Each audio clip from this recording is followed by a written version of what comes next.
Hi, hello, Garland Nixon here. We're going to talk about the U.S. empire creeping up to the border of other superpowers. Let's talk.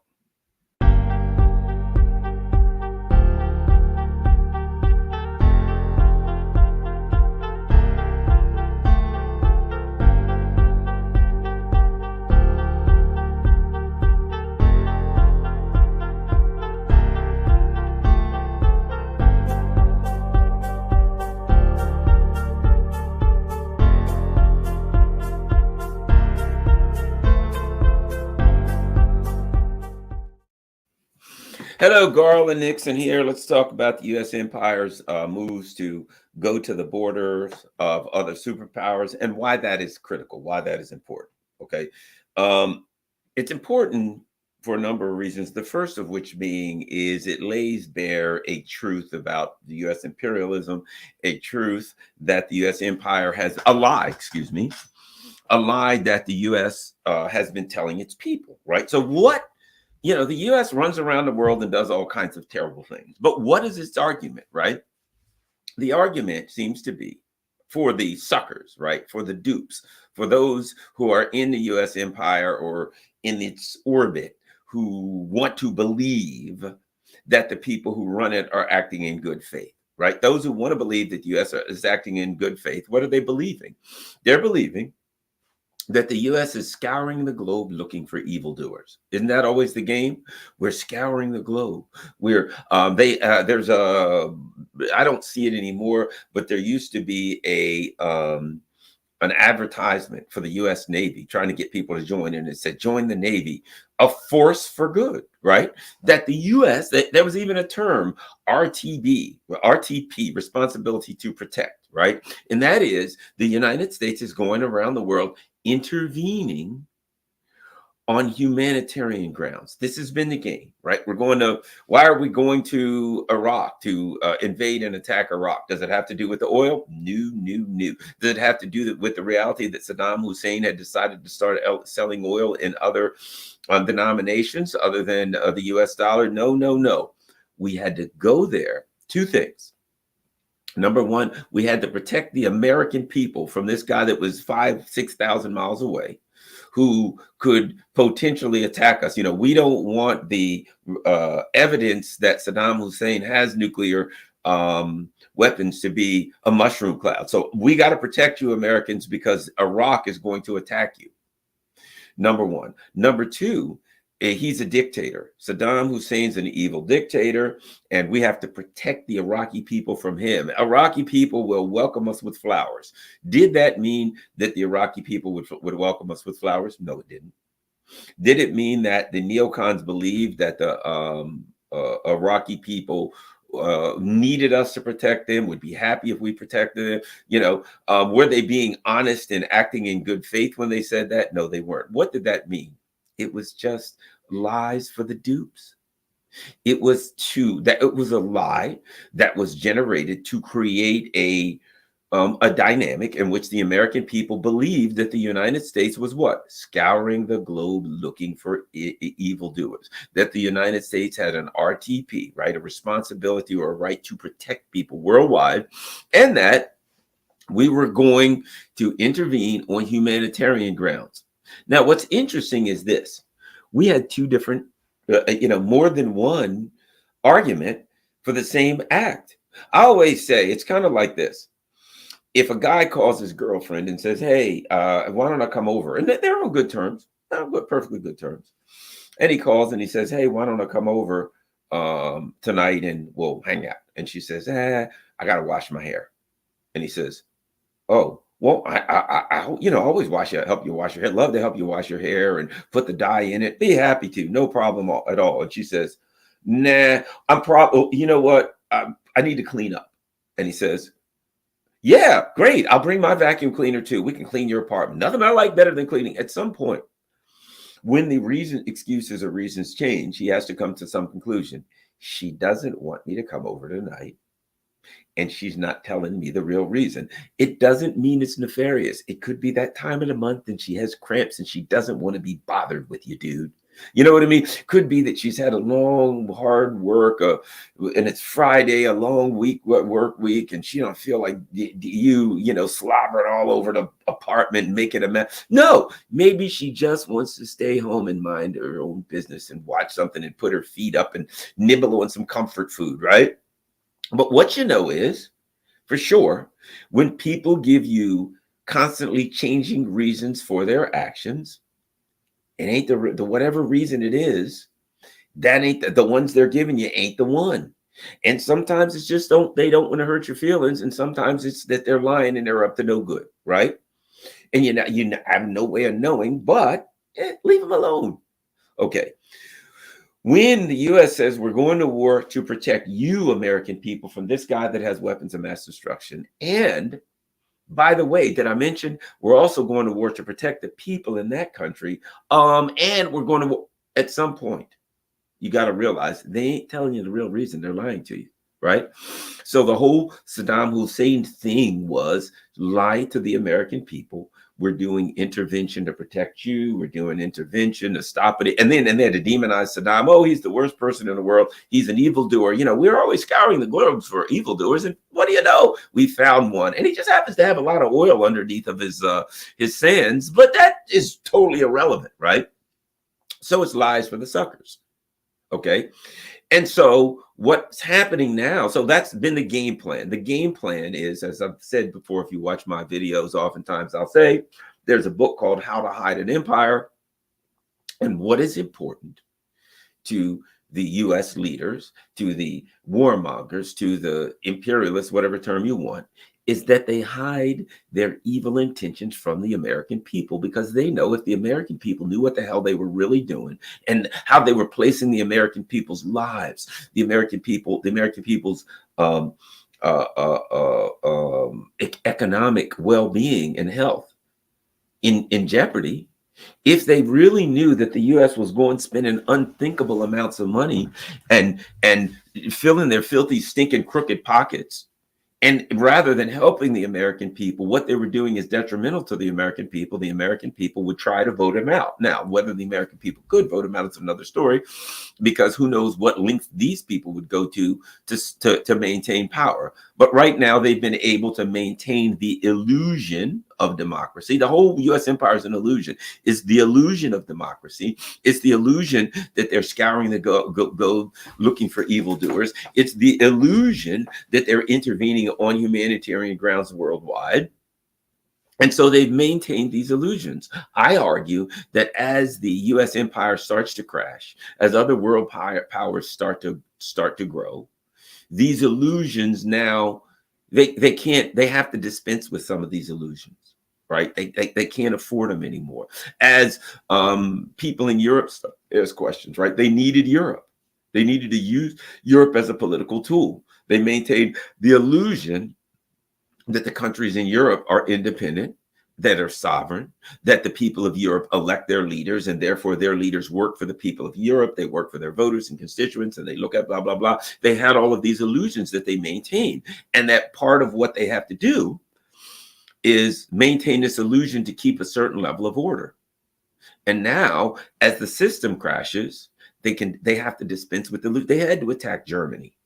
They couldn't afford the illusion that Germany was a free and independent country anymore, because Germany was saying, if we are a free and independent country, our economic model is based on, is founded, the foundation of our economic model is cheap energy from Russia. And we're not willing to give that up. And the US said, you got to give it up. And Germany said, no. And they said, okay, well, then we can no longer afford the illusion that you're independent and sovereign. You can only be independent and sovereign as long as you do what we tell you. Once you stop doing what we tell you, you're not independent and sovereign anymore, which of course means they were never independent and sovereign. Okay, so what the U.S. empire is doing now in its desperation is it's dispensing with these illusions, the illusion of democracy. You know what we're going to do? There's the opposition party leader. Yeah, we're going to charge him with 96 charges, with everything we can charge him. You hear him talking now about Trump, openly talking about how the charges will affect his electoral chances. They'll say, well, you know, they're talking about it now on the news, saying, look, all the money that they're going to take from him, that's going to affect his ability to fund his campaign. Really? And one might think that's why you're doing it, right? What they're talking about, will his case happen before the election? Why? Because they want it to happen before the election, because they want to try to use it to affect the outcome of the election. This great irony, this great paradox, that they're going to charge Donald Trump with election interfering, that they're going to say he paid off this girl that he was fooling around with, because that was election interference. And they're doing it talking about how the charges and the trial will affect his chances to win the next election, which is, in fact, the Department of Justice interfering in the next election.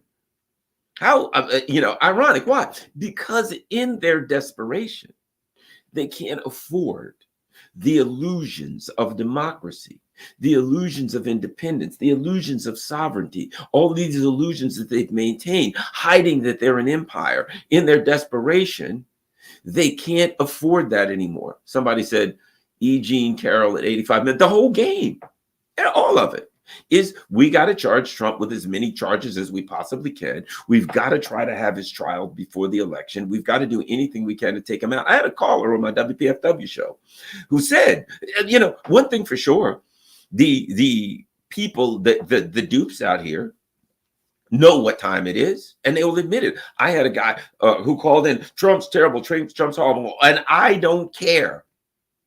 They can use any means necessary to take him out. In other words, what he's saying is, look, democracy don't mean nothing to me. I am basically a fascist. I don't believe in democracy. This guy's an enemy.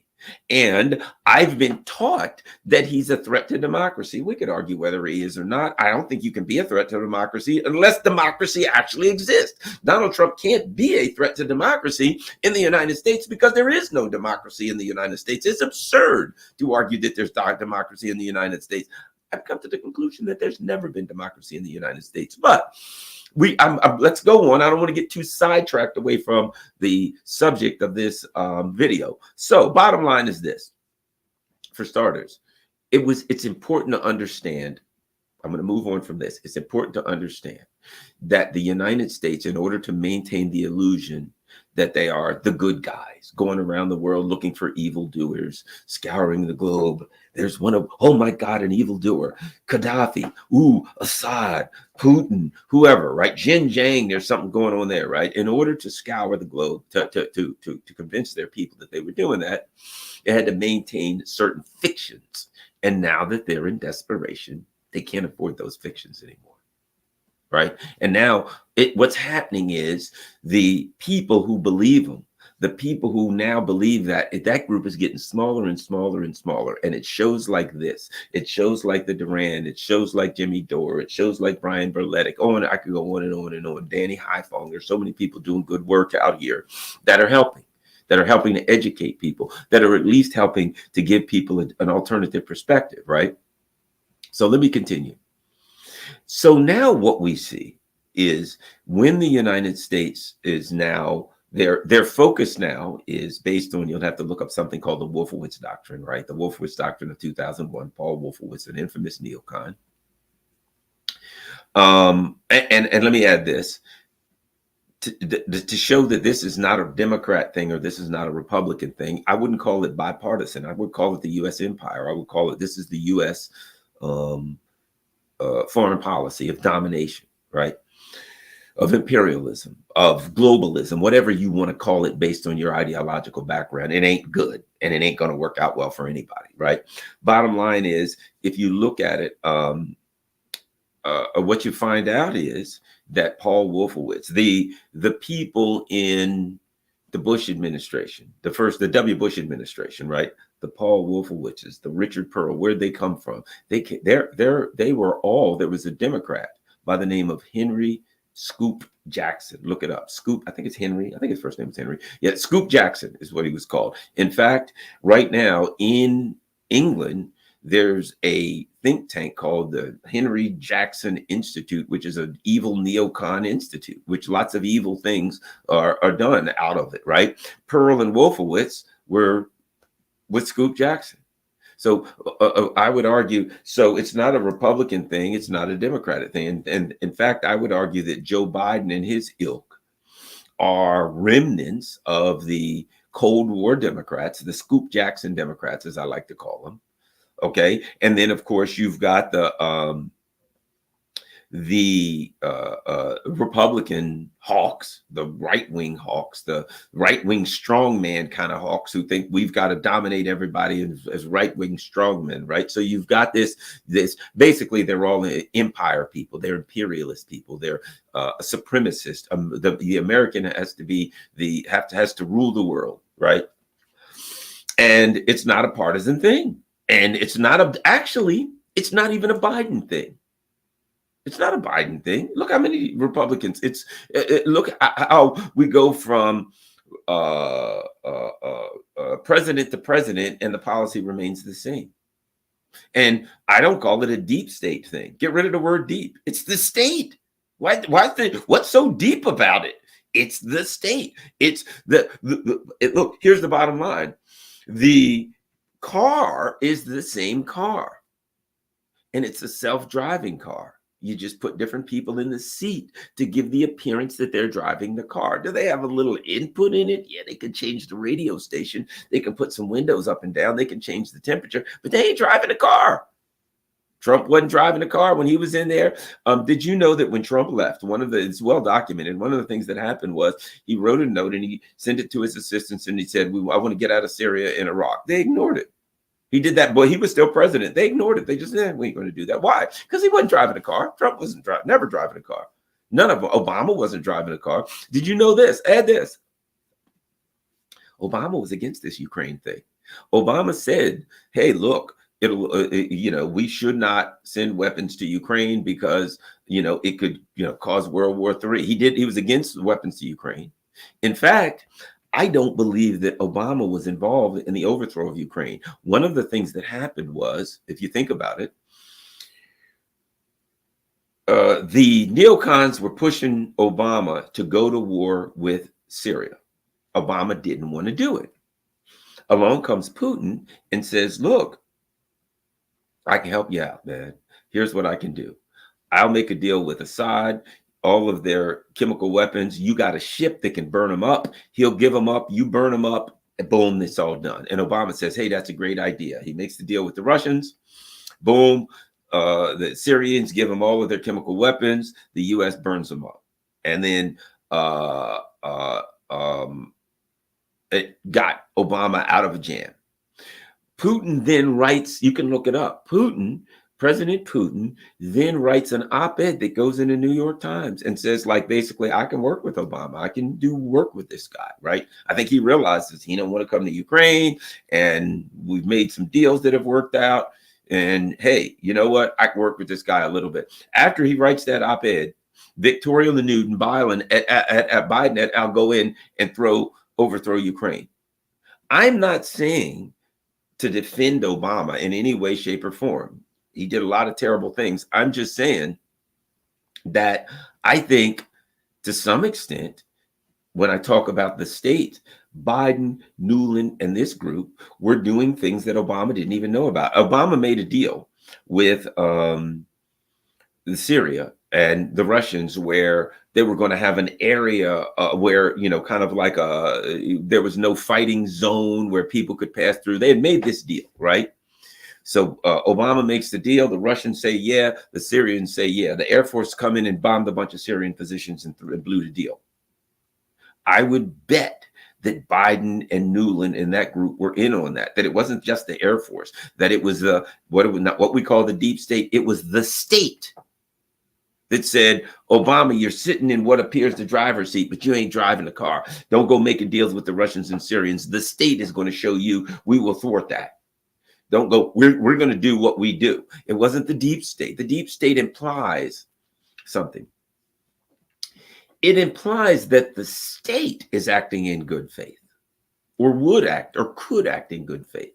That the state itself is not all of that evil and wouldn't do all these terrible things. But below the state, there's a second level of really evil guys that act not on behalf of the state, but on behalf of themselves. I would argue, based on the somebody says, I beg to differ, Obama knew. I don't know.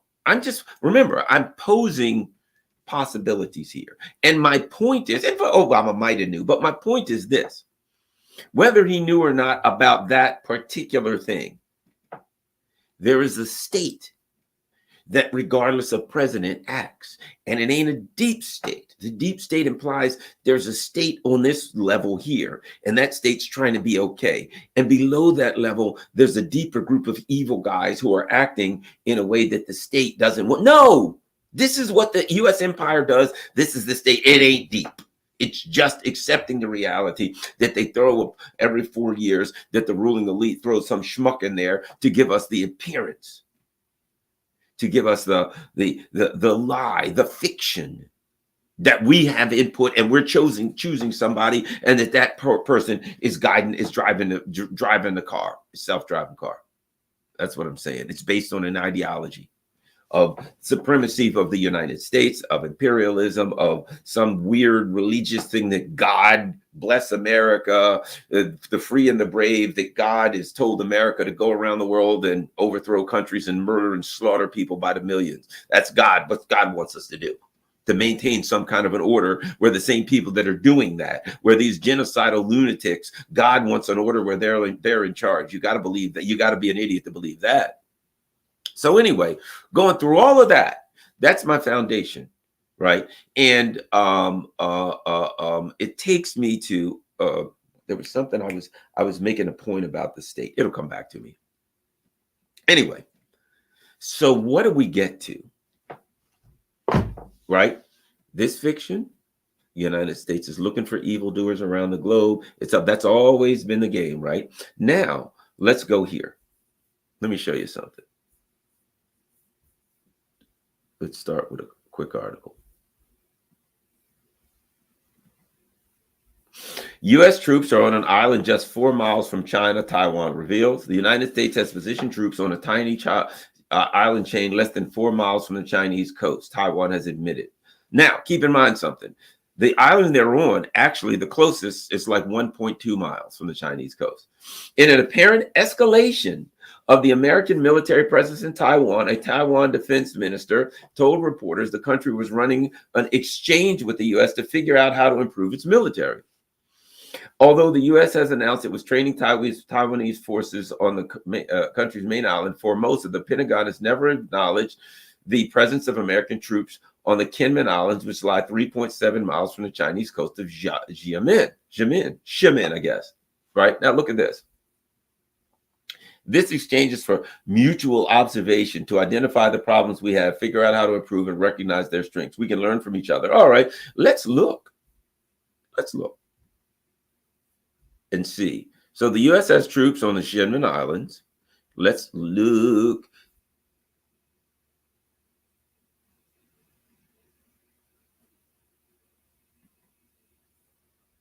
At this. Let's look at the location. Okay, here we go. This is the Kinmen Islands right here. Okay, you see that little group of islands right here, Leon Township, etc. So here we have this. These are the islands that the United States now has troops on. Right. This is the Chinese border, Chinese city. Let's zoom out. Okay.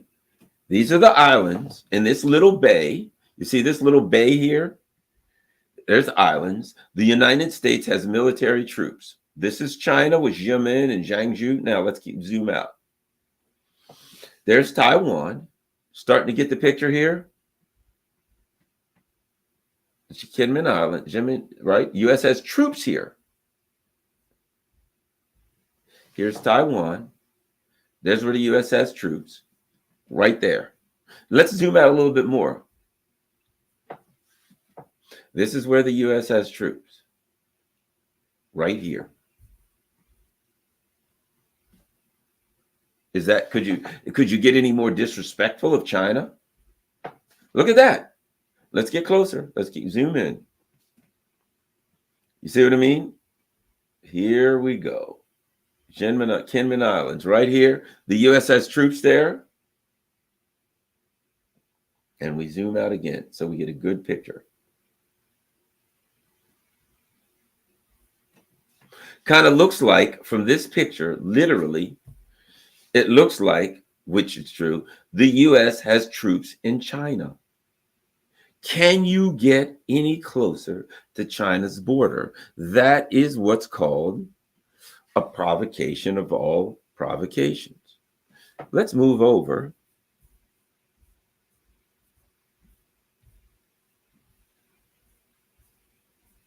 to Russia. Let's go look at Russia's border.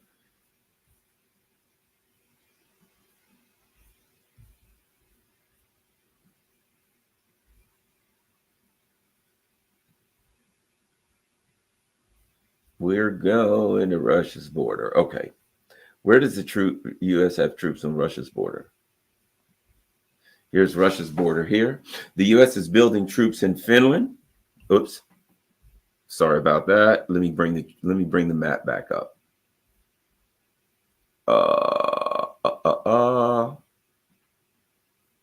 Sorry about that. All right. Okay, we're going over to Russia's border, my dear friends. Let's go there. Sure, but first you'll have to unlock your device. Let's go here. Sorry about that. We're having some map issues, but it's going to happen. It's going to happen. Okay. So here's Russia's border, right? What the French are talking about now is putting troops in Odessa. Here's Mariupol. Where's the Black Sea? Sea of Azov. Oh, there we go. So here's Odessa. So the French are talking about putting troops here. Now, remember, one of the things that happened, see, there's Odessa right in the middle. One of the things that happened before the Ukrainian conflict, the special military operation, just before that happened in the fall, the British said that they were going to build a base in Odessa. Now here is Crimea. There's Odessa, right? So the British said they're going to build a base there. The U.S. Initially, when they took over Ukraine, the U.S. said, okay, great, we're going to take Crimea right here. They're going to take Crimea. And where is Crimea? Here's Russia's border. They were coming right to Russia's border.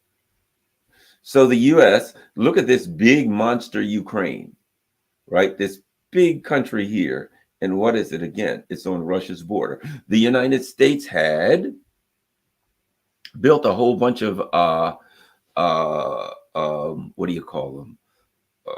Bio research labs, again, on Russia's border. So France is now saying, we'll come to Russia's border. Here's Finland, Russia's border, right? So basically, in a nutshell, the U.S. has violated China's border, and we're working as hard as they can on violating China's border. Now, these things are important for this reason. The argument has been that the U.S. is going around the world looking for evildoers, and we're thwarting evil, and we're doing good. And for some reason, we now keep in mind something. The U.S. has written in the U.S. There's been a number of documents that have contradicted what the U.S. is their argument, but they don't care because they feel that their people are ignorant, and all they got to do is keep telling them we're the good guys, and they'll believe them. So the U.S. comes to Russia's border, comes to China's border, right there. I put it like this: there are three superpowers in the United States, right? In the world: U.S., Russia, and China. One of the three superpowers has come right to the border of the other two superpowers. And the superpower that has put troops, missiles, and bases on the border of the other two superpowers, and says if either of the other superpowers try to put missiles or bases on my border, I'll go to war. This is what the U.S. says. If Russia or China would try to build bases on our border, we'll go to war. but we're going to put missiles and bases on both of their borders. And we're going to convince the dupes in our country that we're the good guys, that we're doing it because they're evil. Why are we doing it? Because Vladimir Putin is evil, terribly evil. He's so evil that the people of his country elected him by 80, he got 87.2% of the votes. And our own polls said that he had an 86% approval rating, but they said that he cheated. So I guess he had to cheat for another 1.28%. That's what he got, 87.28%. So according to US calculations, he had to cheat because our polls showed he only had 86% and he got 87.28%. So he had to cheat for 1.28% somehow, right? So he's an evil guy. The system of China overall is evil. Now, here's what's interesting about that.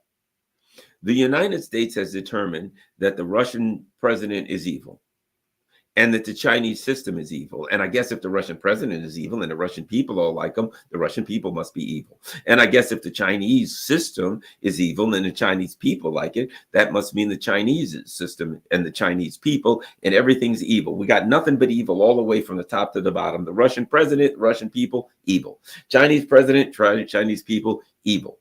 The only good guys is the United States, is the country that's committing a genocide right now. Right now, of the three countries, I had to move that a little bit. Of the three countries, which one of them is committing a genocide? That's the good guys. See, that's the thing about Gaza. It lays all this to bear. That's the fact of the matter. That as the U.S. says, we're the good guys. When you use the empirical evidence, when you look at the data and you say good, okay, we'll take for granted that we don't have to define good, that most people cannot kind of intuitively understand the difference between good and bad. Intuitively, yeah, a lot, but that would be based on truths as opposed to lies. Okay. So the United States is the good guys, and the good guys right now are involved in dropping massive amounts of high explosives on tons and tons of high explosives on a city, on an area the size of Manhattan, slaughtering people, and might I add, using starvation. That every day I can go online, on Telegram, on Twitter, on wherever, on social media, or have people email me or text me pictures of starvation of citizens, of the murder of men, women, and children, the intentional murder of men, women, and children. I can listen to the U.S. ally Israel talk about how we've got to kill them all, men, women, children, and babies. And the U.S. says we will support them. So now the United States empire is murdering men, women, and children in the open, without unapologetically committing a genocide. And at the same time, the United States is putting troops and missiles, etc., on the border of Russia and China. They now pretty much, they might as well have landed the troops in China. We now know that the U.S. is involved in terrorist attacks inside Russia, attacking civilians, supporting Nazis, that the U.S. empire right now, Canada, which is part of the U.S. empire, invited a Waffen SS Nazi into the parliament and gave him a standing ovation. And I got to take all of that information, put it together, and then I got to still believe that the United States is the good guys. I got something else. Let me see if I can find this. I'm going to, let me find it.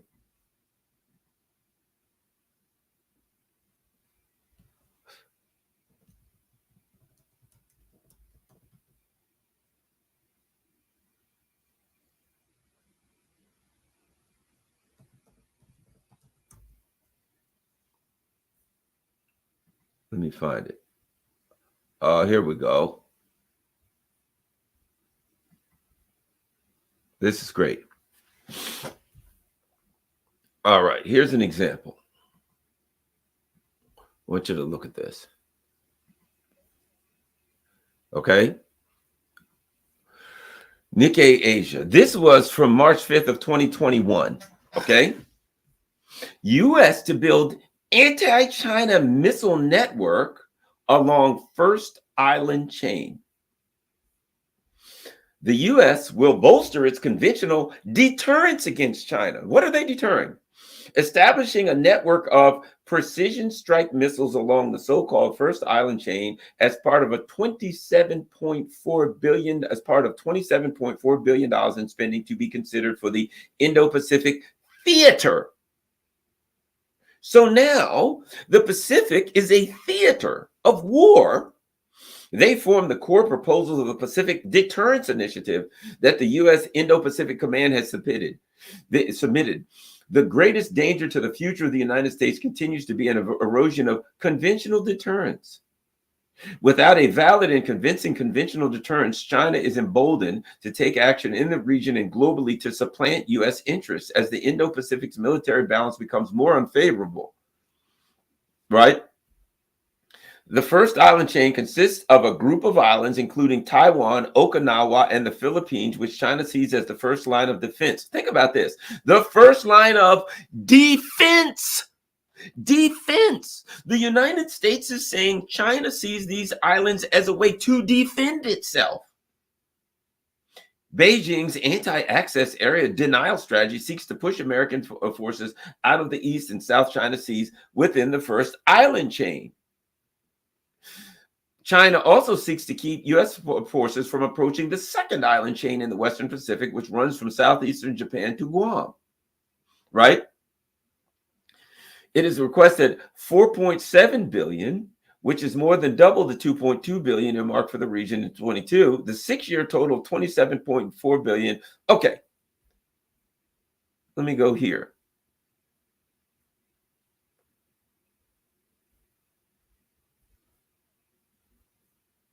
So here's my point. That's just a small amount of money. That's nothing. But here's my point. The U.S. for years has been building missile networks around China.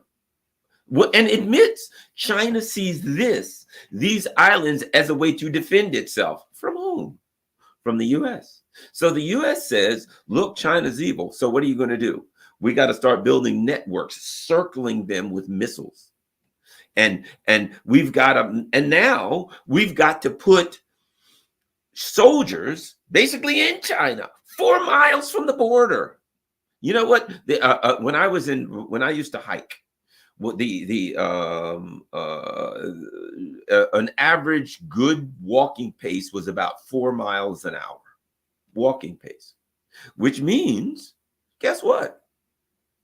Which means 4-mile walk from China, the U.S. has troops there. Would you blame China if they blew the hell out of them? Would you blame China if they hit the missile bases and killed every one of them? A lot of countries would do that. The U.S. would do it. And meanwhile, what we're told is Russia is evil. Why? Because mysteriously, some very mysterious things happened in 2014. In 2014, the U.S. Secretary of State Victoria Nuland was caught naming the new government for Ukraine. The only problem was they had an old government. They had a government. There was no reason for another government. So Victoria Nuland was recorded naming who the new government was going to be, which is kind of strange because they had a government. 2 weeks later, the government of Ukraine was overthrown in a violent coup, and the very people that Victoria Nuland named started running the new government. And then, mysteriously, immediately after that, the United States started sending people all in Ukraine. Joe Biden came to Ukraine. Hunter Biden came to Ukraine. All of these Americans came to Ukraine and started working in Ukrainian companies and being on the boards of American companies. Americans sent a woman over whose job was to handle the money of Ukraine and be in charge of the money and the government.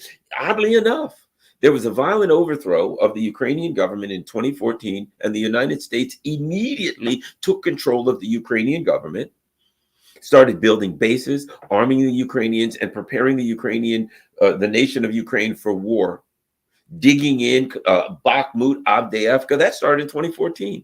The United States started building. So within a year or two, Lindsey Graham and some other people were in Ukraine telling the Ukrainians, yes, sir, we're preparing, we're going to go on the offense against the Russians. We We.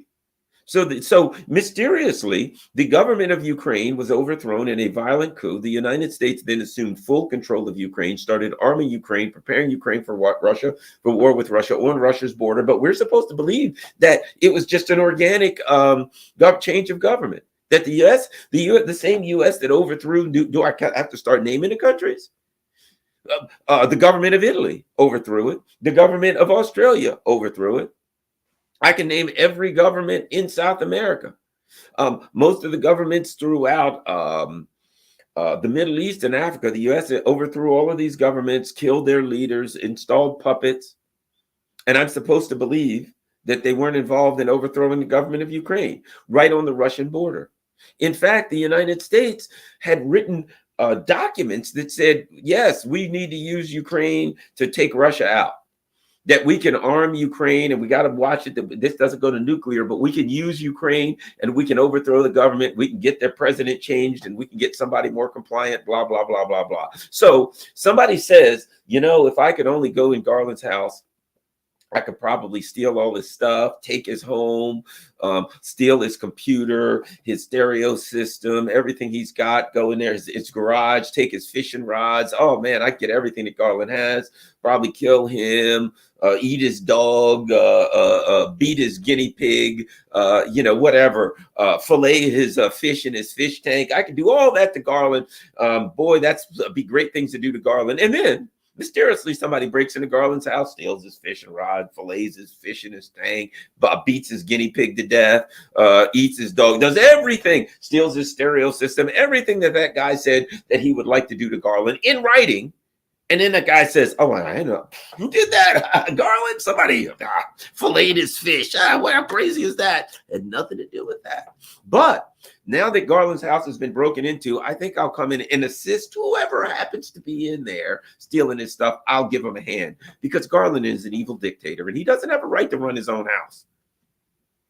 And we got suckers who still believe that. Meanwhile, as I said, the important thing is look at Gaza. Gaza lays it all bare.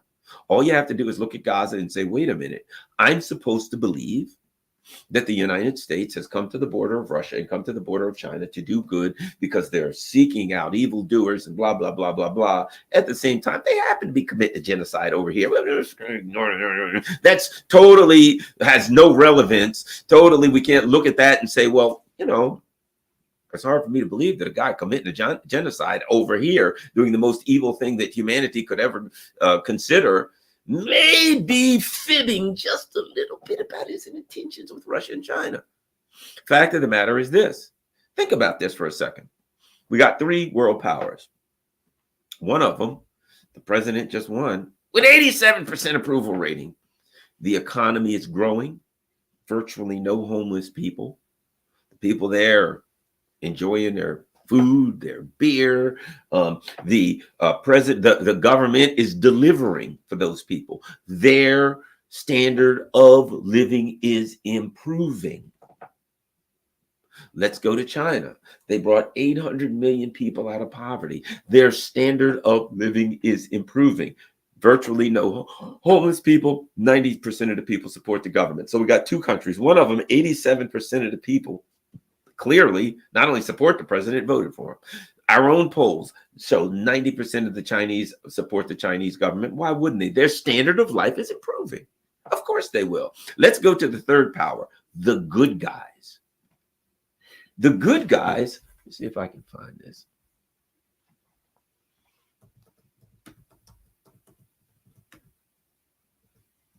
The good guys. Let's look at how things are going for the good guys.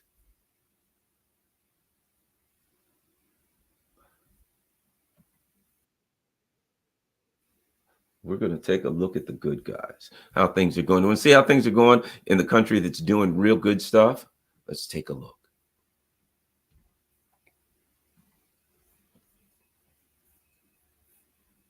Let's see, man. I mean, things are really going well here. Here we got Oakland, right? What a beautiful city. Okay. Now, you'll notice as you look at Oakland that in this the country of the good guys, everything's closed. It's gone to hell. Don't blame the people. The people are there trying to work. The people are there trying to survive. This is America, right? You see it going to crap. Everything's falling apart. Dirt.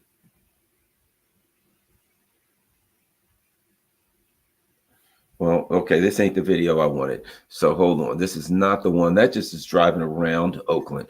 There's another one I think that is important to see. I apologize to everybody. I should have. Here we go. Okay, here we go. Let's look at this one. I apologize for killing your time.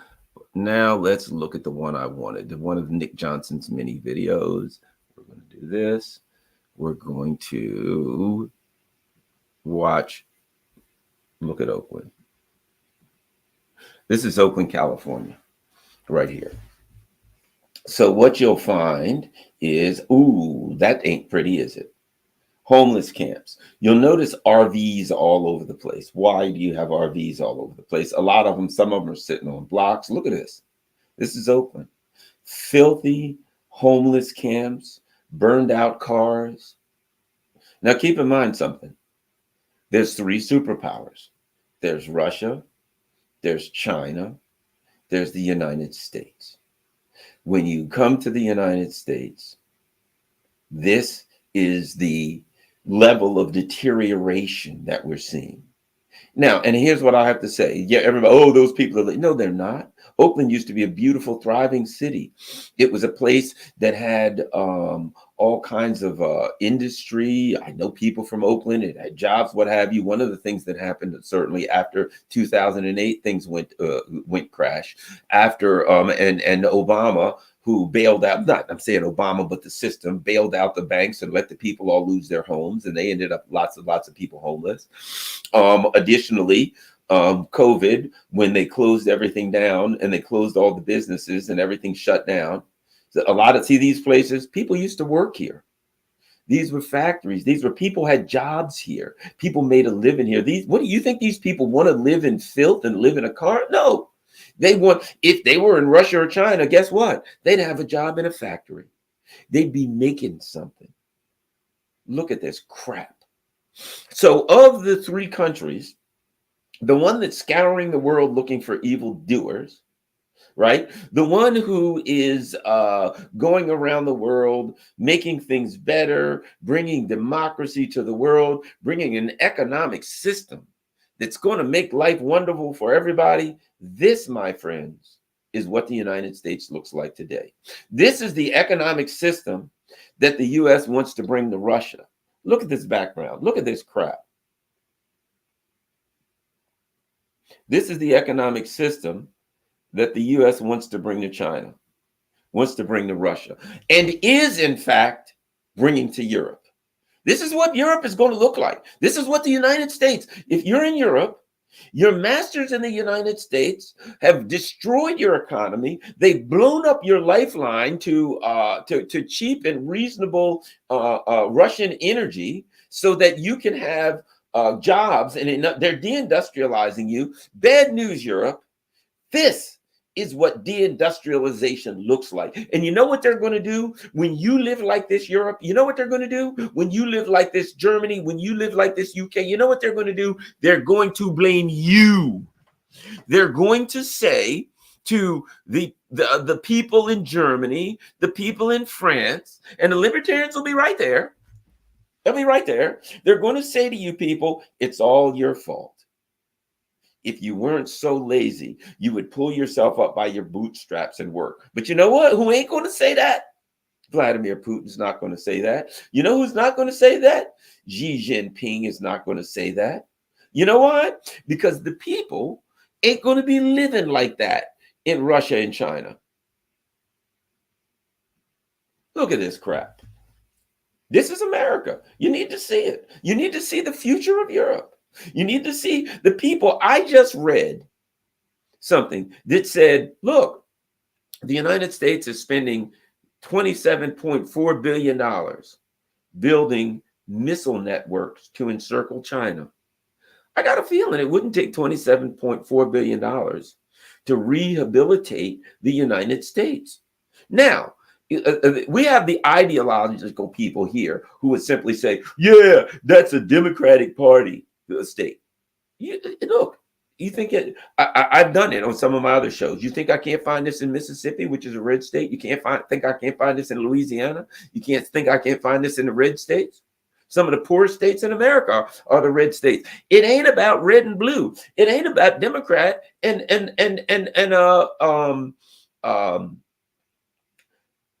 Democrat and Republican.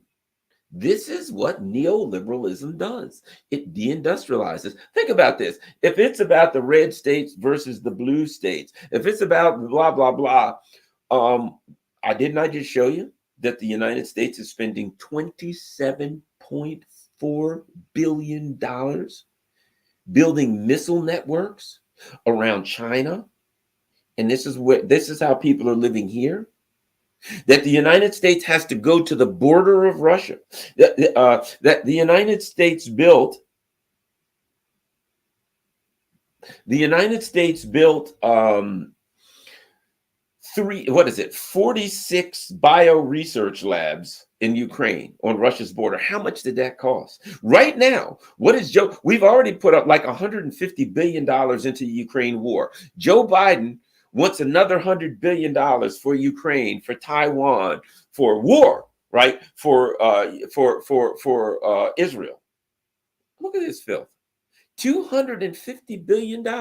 Would it take $250 billion to clean this up? Would it take, you know what? One of the things Russia's doing in Mariupol, what they're doing right now, one of the things that Russia is doing in Mariupol is they're rebuilding houses there. And they're giving them to the people. They're rebuilding apartment buildings.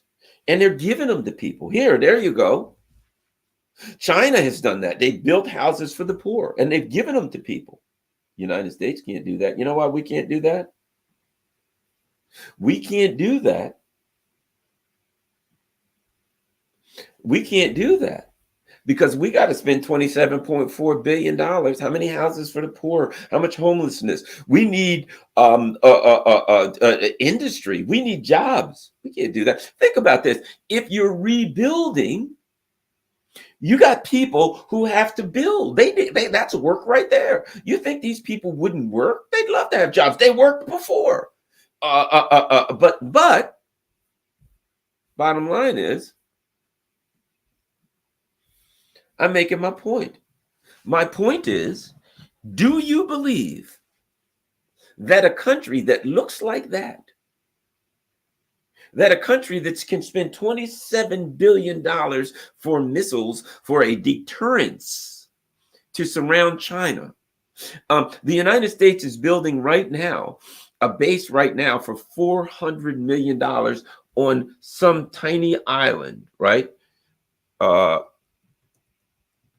Watch this.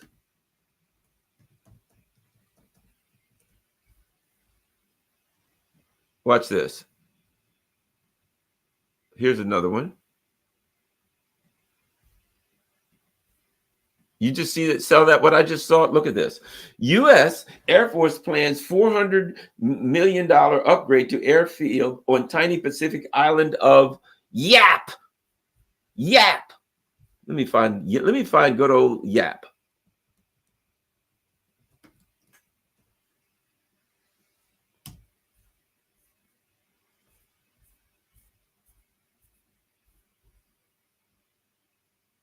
Let me see this. P-A-C-I-C-I. Let's find. Can we even find it? Probably not. Probably can't even find it. No, I can't even find it. It's so small that I can't even find the island of Yap, right? The Air Force's agile combat employment concept depends on the U.S. military gaining footholds and airstrips on dozens of small islands throughout the Pacific.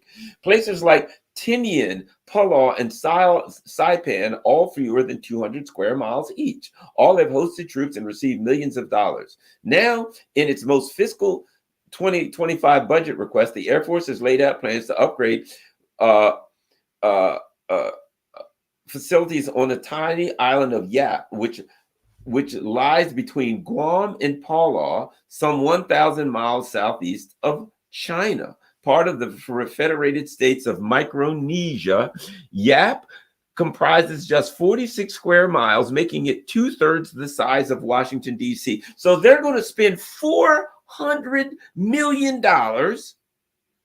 on an island 2/3 the size of Washington, D.C. Did you see what this country looks like? That's the government that we have. And we're supposed to believe those are the good guys. And they're doing that to threaten China. So that's near, let's see, Guam and Palau. Let's see if we can find Palau. P-A-L-A-U. Palau. There we go. So here we go. Let's go. Let's take a look at old Palau, and let's take a look at the let's take a look at this. Okay. So what we got is, what do you know? It's in the Pacific. So you've got Guam here.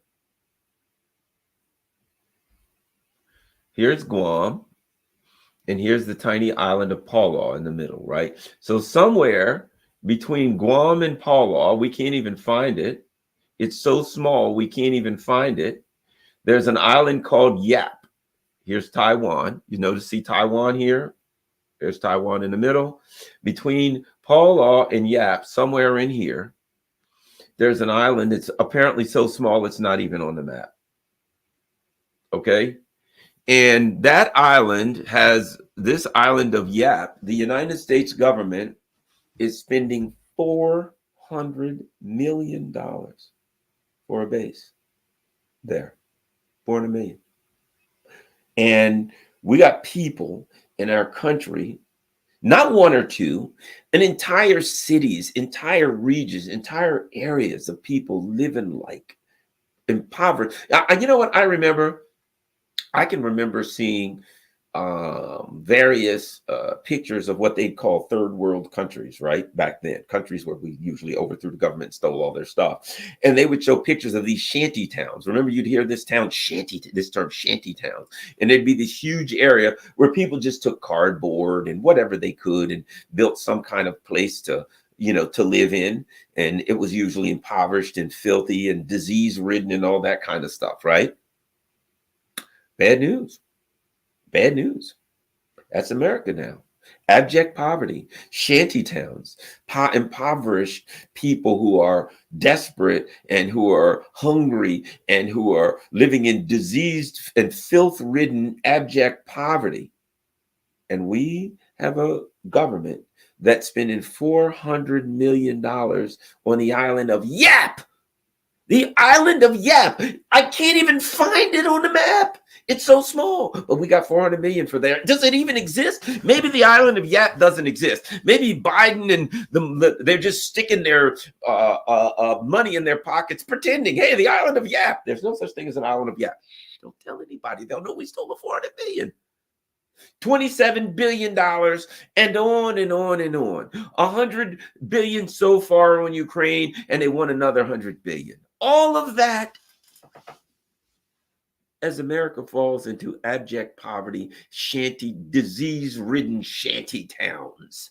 And we don't have a dime. China, the evil ones in China can spend 800 million to bring their people out of poverty. The evil ones in Russia are building houses in Mariupol, giving things away. The United States comes to the border of China, comes to the border of Russia. Of course, Russia's going to knock them the hell off the border. You know, when Americans say, well, can you believe what Putin did? And I say, I did the same thing. If I listen carefully, I do not bite my tongue on this. If I was the president of China, of Russia, the leader of Russia, and the United States overthrew the government next door, my country, and started arming Nazis and building bases, I'd blow the hell out of them. I'd blow them sky high. I would do the same damn thing. And I would expect any reasonable leader to do this. And here's my evidence. What did the United States do during the Cuban Missile Crisis? What would the United States do if the Russians showed up and the Chinese and started arming the overthrow? This is the most accurate, not Mexico. If Russia and China overthrew the government of Canada, installed a pro-Russian and Chinese government, and started showing up there. And when there was a parliamentary meeting, Dmitry Medvedev showed up there at the meeting to tell everybody what to do and install everybody. And then they started building bases. And then Russian MPs started showing up saying, we're going to take it on the offensive against the United States. And they started digging trenches in Calgary, in all over in the Canada. And they started doing seminars about how to fight the United States and setting up entrenched fighting positions, planning for war with the United States and Canada. What do you think the United States would do? You're damn right they'd attack Canada. And if I was president of the United States, I would say, oh, you're not going to surround me, pal. And that's what the Russians are doing. And that's what any reasonable leader would do. The Russians have an expectation that their leader will protect their country, particularly from a malevolent force like the U.S. leadership, U.S. imperialism. It's a malevolent force. And China the same. And if China attacks the U.S. and goes to throw them out, I would expect them to do that. I can't blame them. If I was the president of China, I'd consider it. I would definitely consider it. Say, oh, you coming to my border, you want to fight, you're going to get one. Or you're going to get off my border. And now what Russia has come to the conclusion, and I knew it's all the way, I think it was from the very, very beginning. Russia's protecting their border. And what they're saying is U.S. imperialism, you and your vassals in France, you can come to our border if you choose. We can't stop you from coming to our border, but you're going to have to fight to stay there. That's the bottom line. You can send the French, you can send the Germans, you can send whoever the hell whatever cannon fodder you want. But if you come to the Russian border, you're going to have to fight to stay there. The Russian military is set up to protect their border from just these kinds of heathens. And if the heathens come to their border, they're going to get their ass handed to them. And I don't blame the Russians for doing it because I do it. And if you come to the U.S. border, you're going to fight. You're going to get your ass handed to you. They're going to fire at you. They're going to do everything they can to knock you off that border. So now we've got France saying we've got to protect ourselves from Russia. How? We got to go to the Russian border. And think about it. Will the U.S. get involved? And what would the U.S. have to do to get involved? They'd have to go to the Russian border. If you want to fight Russia, these people who are evil and imperialist and who want to attack the world, but there's only one way to fight Russia. You got to go to the Russian border. Think about that. There's only one way to fight Russia. You got to go to the Russian border. What does that tell you? That Russia is not an imperialist nation. They're not a globalist nation. They're not going around the world looking for a fight. Where were they? In Syria. Why was that? Because the Syrians invited the Russians in. The United States is in Syria, occupying a third of Syria, and they ain't invited in. And you know what? If the Syrians get the military wherewithal, you know what they should do? They should knock the United States the hell out of Syria because they have no right to be there. And it's their country. And I don't blame them. And right now, the axis of resistance in West Asia is punching. They're punching. They're boom. What they're saying to the U.S. imperialism is you can stay in the Middle East, but you're going to have to fight to stay there. And that's the way you do it.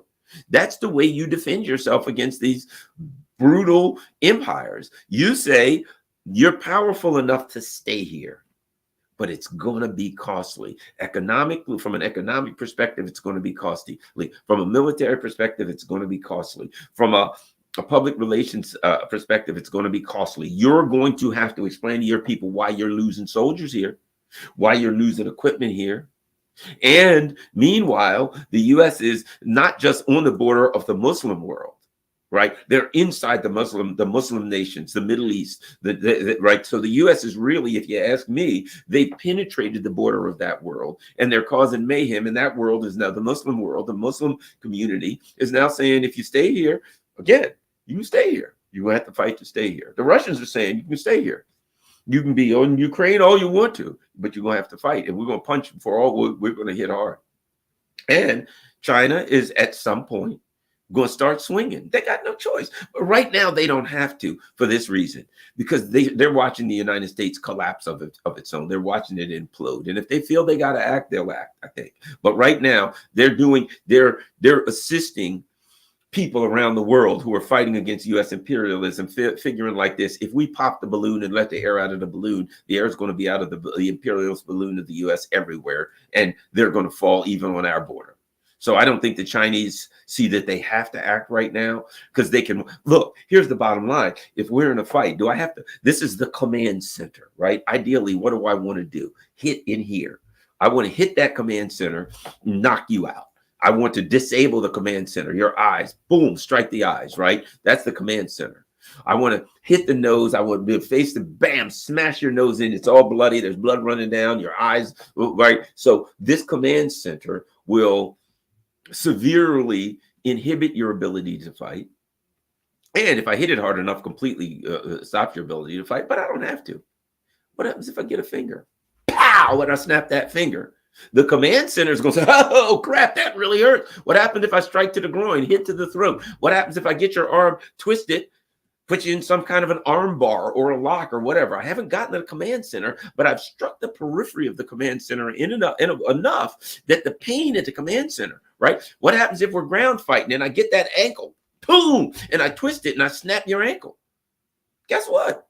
That command center is going to register. Holy crap, my ankle snapped. I'm not going to be able to fight the same way. And the command center is going to have to deal with the pain of that ankle, of that wrist, of that arm, of that elbow that's hyperextended, whatever I can strike, right?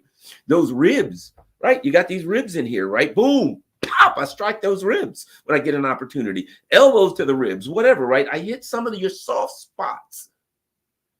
Guess what? The command center's got to deal with that. I don't have to attack the command center. So I think part of China's perspective is this: you're right on our border. We don't have to hit you here.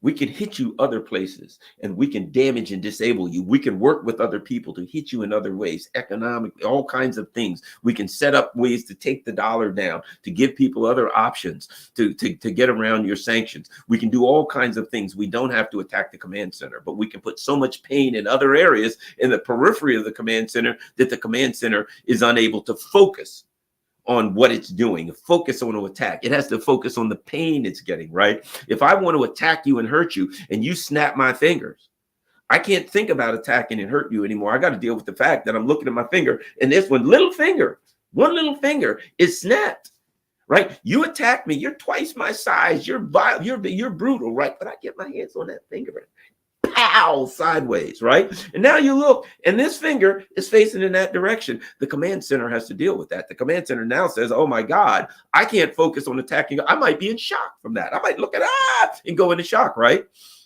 I think what the Chinese realize, and the Russians, and et cetera, realize is we can go after the U.S. empire. It's so stretched. It has so many things in so many Africa. I believe that Russia may be assisting some of these African countries in ejecting U.S. imperialism. The Wagner group is there. They're helping to arm them, right? I think China's up to that kind of stuff too. So they're like saying, look, you come to our border and fight.